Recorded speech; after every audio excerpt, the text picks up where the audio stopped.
Olá, meus amigos, que Deus abençoe todos, que a palavra dele venha ao encontro da necessidade maior da sua vida.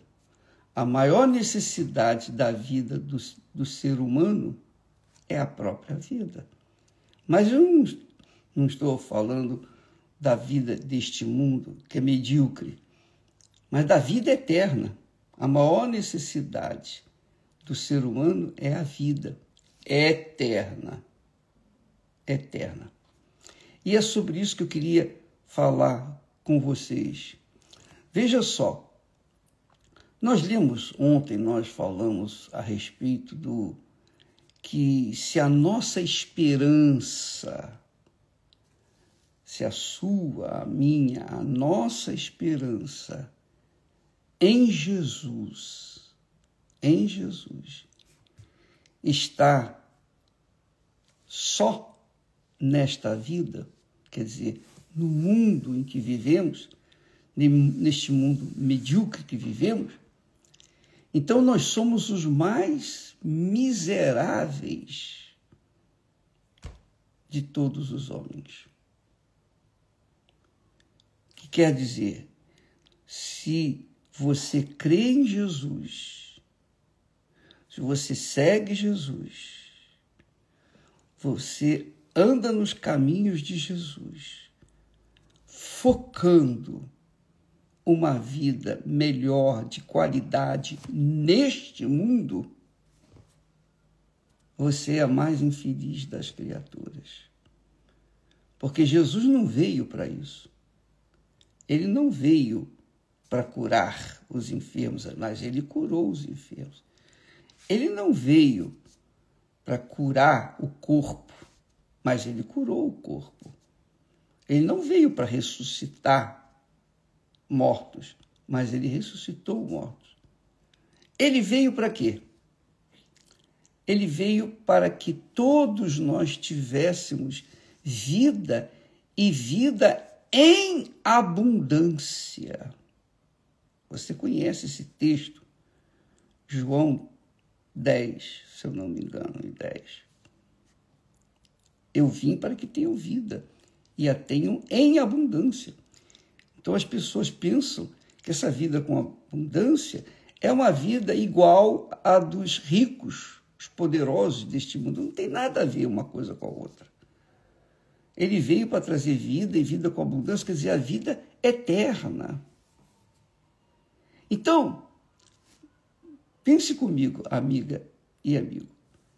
Se a nossa vida, se a nossa fé, melhor dizendo, em Jesus, está limitada à vida neste mundo, nós somos os mais miseráveis, eu diria, os mais desgraçados da face da terra.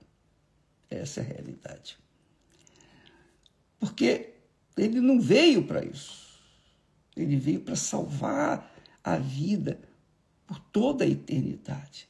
Ele veio para nos dar a vida eterna, vida abundante e eterna. Não míseros anos neste mundo, não. Veja só, preste atenção. Veja só. O apóstolo Pedro, orientado, dirigido pelo Espírito Santo, diz que Jesus nos veio para nos dar grandíssimas e preciosas promessas. Grandíssimas e preciosas promessas. Para quê? Poxa, então eu tenho direito à prosperidade, eu tenho direito a isso, eu tenho direito a uma vida arregalada, eu tenho direito a uma vida tipo de Salomão. Não foi para isso que Jesus veio. Jesus não nos deu grandiosas, grandíssimas e preciosas promessas para que, por meio dessas promessas, nós tenhamos uma vida regalada, invejável, abençoada neste mundo, não. Porque este mundo é do diabo. E quem ama este mundo, diz o texto sagrado, o amor do Pai não está nele. Então Deus não veio para realizar os nossos sonhos neste mundo. Primeiro, ele quer tirar-nos deste mundo para o mundo dele. É a primeira coisa. As promessas de Deus, as promessas, grandíssimas e preciosas promessas de Deus, são para que, por meio destas promessas, nós nos tornemos, isso é glorioso, nós nos tornemos participantes da natureza divina. Isso aí. Deus quer que você seja participante da natureza dele. Assim como o filho, qualquer criatura, é participante da natureza do seu pai e da sua mãe, não é? Carrega o DNA da sua mãe e do seu pai. Também Deus quer isso. Ele não quer que você seja apenas um seguidor dele. Jesus não quer isso. Ele quer que você seja filho dele, que tenha a origem dele, que tenha o DNA dele. Foi por isso que Jesus falou para Nicodemos: ô Nicodemos, quem nasce da carne é carne, tem a origem da carne. Quer dizer, quem nasce do homem, do ser humano, é carnal. Mas quem nasce do Espírito Santo é espírito. Quer dizer, tem a natureza espiritual, tem a natureza divina. Não tem a natureza nem dos anjos, mas de Deus. De Deus. Os anjos são criaturas de Deus, mas os filhos de Deus são os nascidos da água e do Espírito Santo. São filhos de Deus. Não são mais criaturas de Deus. São filhos de Deus. Você entende isso?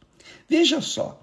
Eu vou aqui abrir a Bíblia em 1 Coríntios, capítulo 15, e versículo 45. Diz assim: assim está escrito, assim também está escrito, o primeiro homem, Adão, foi feito em alma vivente. Alma vivente.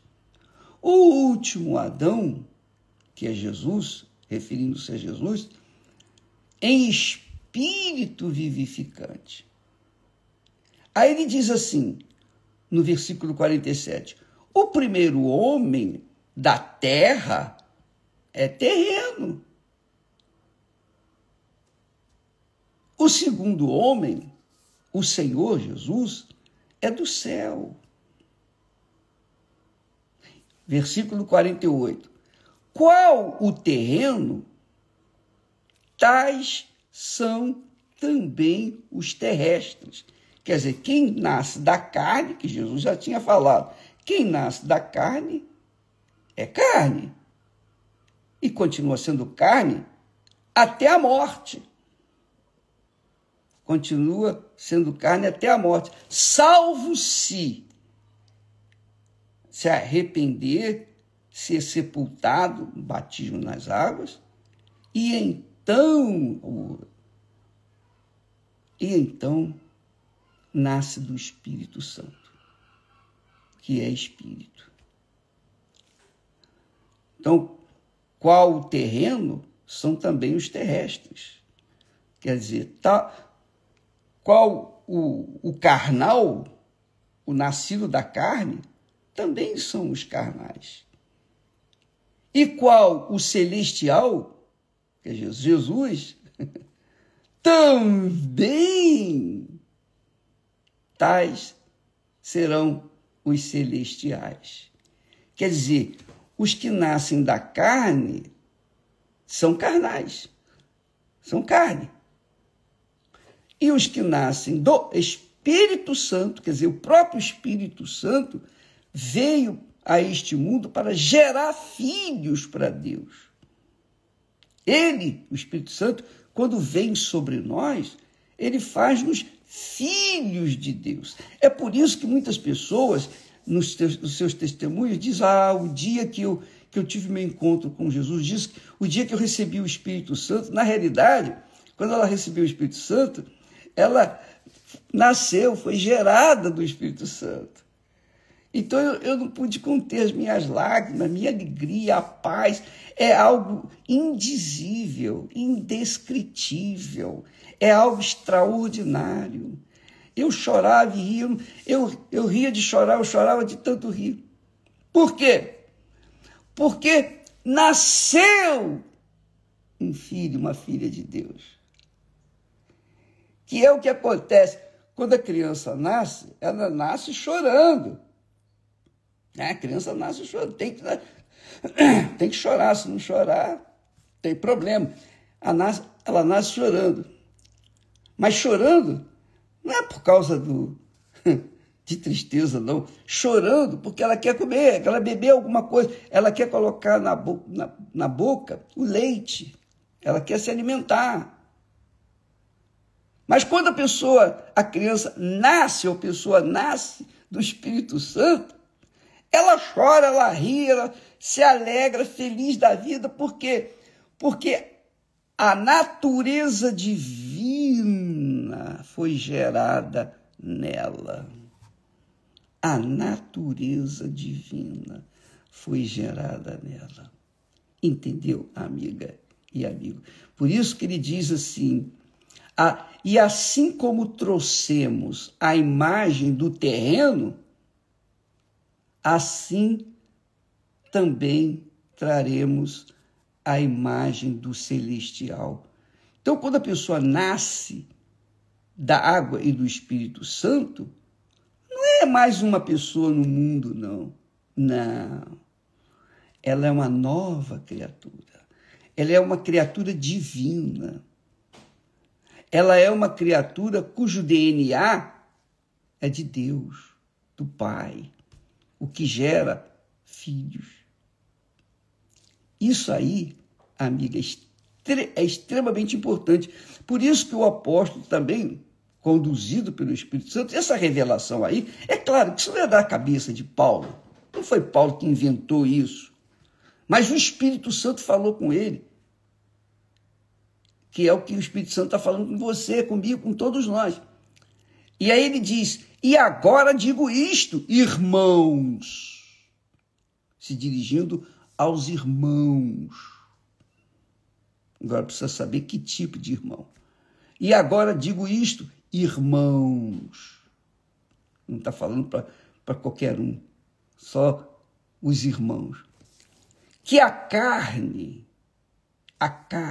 e o sangue não podem herdar o reino de Deus. Quer dizer, quem é carne continua sendo carne e não pode entrar no reino de Deus, herdar o reino de Deus. Nem a corrupção, o pecado, herdar a incorrupção. Então, você está entendendo a extensão, a grandeza, a profundidade dessa revelação? Quando Jesus disse, Nicodemos, se você não nascer de novo, você não pode entrar no reino de Deus. Primeiro falou, se você não nascer de novo, você não pode ver o reino de Deus. Então tem muitos irmãos que não sequer veem o reino de Deus. E ele acrescentou mais. Nicodemos, se você não nascer da água e do Espírito Espírito Santo, você não pode entrar no reino de Deus. E Nicodemos era um homem extremamente religioso, sincero. Um homem sincero, religioso, sincero, não religioso fanático, não religioso hipócrita, não, ele era sincero. Mas não tinha nascido da água e do Espírito Santo. O que adiantava ele ser um príncipe, um mestre na religião dele? O que adiantava ele ser um cardeal, um papa, um bispo, um arcebispo? Não adiantava nada. É só pompa, só nome, mais nada. O que adiantava para ele era nascer de novo, nascer da água e do Espírito Santo. Para nascer da água, para nascer de novo, a pessoa tem que morrer. Primeiro ela tem que morrer para o mundo. Ela tem que abrir mão do mundo. Do mundo. O mundo envolve família, todo mundo. Tudo. O mundo envolve deixar em segundo plano família, dinheiro, posição, nome, reputação, tudo. Para então poder nascer da água e do Espírito Santo. Então, volto ao texto que nós lemos, que Deus revelou para Pedro. Para Pedro. Ele, Jesus, nos tem dado grandíssimas e preciosas promessas. Grandíssimas e preciosas promessas, palavras, para que, por meio destas promessas, destas palavras, fiqueis participantes da natureza divina. Não é participante das bênçãos, não. Deus cura, cura. Deus liberta, liberta. Mas as promessas de Deus, a finalidade das promessas de Deus é para que você, minha amiga e meu amigo, venha participar da natureza de Deus, para que você venha ter o DNA de Deus, para que então você possa dizer, meu Pai, Pai nosso que estás nos céus. Se você não tem a natureza de Deus, você pode falar Pai nosso quantas vezes você quiser, mas não vai funcionar. Só quem nasce da água e do Espírito Santo tem o direito, o privilégio de falar Pai nosso que estás nos céus. Isso aí é extremamente importante para que você venha dirigir, dar um norte na sua vida. Porque são muitas as pessoas que pegam as promessas de Deus para realizar o quê? Elas venham realizar os seus sonhos neste mundo. Satisfazer suas vaidades pessoais. Satisfazer suas cobiças. Ganhar o mundo. Mas não vai ganhar mesmo. Já perdeu. Porque ele cita aqui, muito legal isso, o apóstolo diz que, e agora digo isto, irmãos, que a carne e o sangue não podem herdar o reino de Deus. Não adianta a pessoa ser religiosa, caridosa, bondosa, uma pessoa justa. Não, ela tem que nascer de Deus. Eu creio que Nicodemos era uma pessoa justa, mas Não tinha ainda condições. Ele tinha que nascer de novo. Nascer de novo. Nascer da água, nascer do Espírito Santo. É o que Jesus falou. E ainda disse mais para ele: olha, Nicodemos, você tem que nascer de novo. Importa que você nasça de novo. E a mesma coisa eu digo para você, minha amiga, meu amigo. Você é fiel dizimista, ofertante. Você é uma pessoa ativa na igreja, graças a Deus. Mas não se esqueça, se você não nascer da água e do Espírito Santo, você não entra no reino de Deus. Não pode entrar no reino de Deus. Porque carne e sangue não podem herdar o reino de Deus. Eu sei que quando a gente fala dessa forma, eu sei que muitas pessoas, crentes especialmente, aqueles crentes incrédulos, eles não concordam. Mas é o que está escrito aqui. E se eu estou interpretando de forma errada, pessoal, e pensando no meu mundinho, avalie, amigo e amigo, pese estas palavras. Quantas pessoas você tem visto que receberam bênçãos aos montes, mas estão perdidas por aí? Quantos pastores que, de repente, caem no pecado?